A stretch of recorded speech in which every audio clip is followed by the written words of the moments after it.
Hopefully, this will be enough for the simulation. Tanaka took a deep breath.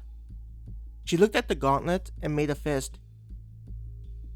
Feeling her choice was good, Tanaka looked at the armor.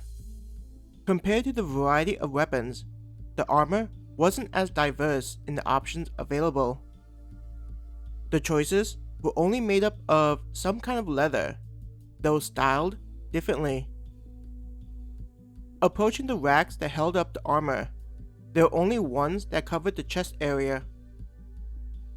Due to my selection of the gauntlets, I should choose something that won't restrict my movement. Tanaka eyed the different styles. She did notice that some had shoulder protection. I should probably avoid those. I don't think they'd allow me to move my arms the way I want to. Tanaka shook her head and continued. Another thing she noticed was how some of them had a lot of straps. This made her think about whether it'd be possible for her to put on the armor on her own. Looking back at the robot, she sighed. I'm assuming you won't help me put this on? Darlena only smiled at Tanaka. I guessed that was going to be the case. Tanaka returned to check out the armor.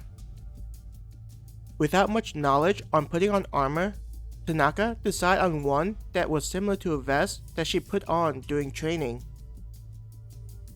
Grabbing it, Tanaka began undoing the straps. She was glad that even with the gauntlets on, the process was easy. She could only imagine if something were to happen when the armor needed to be removed and not needing to take off her gauntlets. The tips of the gauntlets allowed her to get a grip, increasing her dexterity. It took her a minute to loosen the straps, finally getting the vest open enough where she'd be able to slide it on.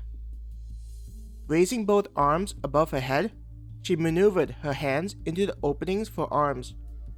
Grunting a little, it took a little bit of time to wriggle her way into the vest. I should have just undone the straps, instead of trying to save time, Tanaka complained, though she knew that saving time would be needed in the future. Clenching her eyes closed, she tried to ignore the pain from the inner part of the leather pulling her hair. There were only a few areas that had some kind of cloth lining, the rest just being the leather. Popping her head out of the top, she gasped and took in the fresh air. Tilting her head back and forth, she tried to get relaxed from the effort. That took a lot longer than I thought it would. Tanaka used her hands to free some of her hair that was under the shoulder straps. I need to trim it, Tanaka thought, shaking out her medium black hair. It had been some time since she had a chance to use the base's barber to get the standard haircut for women. Lifting up and rotating her arms, Tanaka went through and made sure that nothing was obstructing her range of motion. Compared to the equipment we'd have to wear, this armor is a lot lighter. It also gives me plenty of room to move. She jumped up and down and did some light stretching.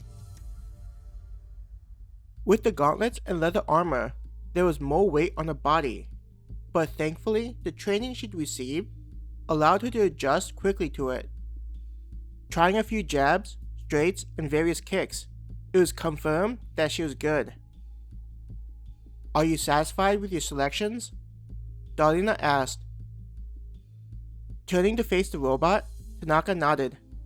I suspect that I'm as ready as I'll be. I don't want to take up too much time and end up keeping the others waiting.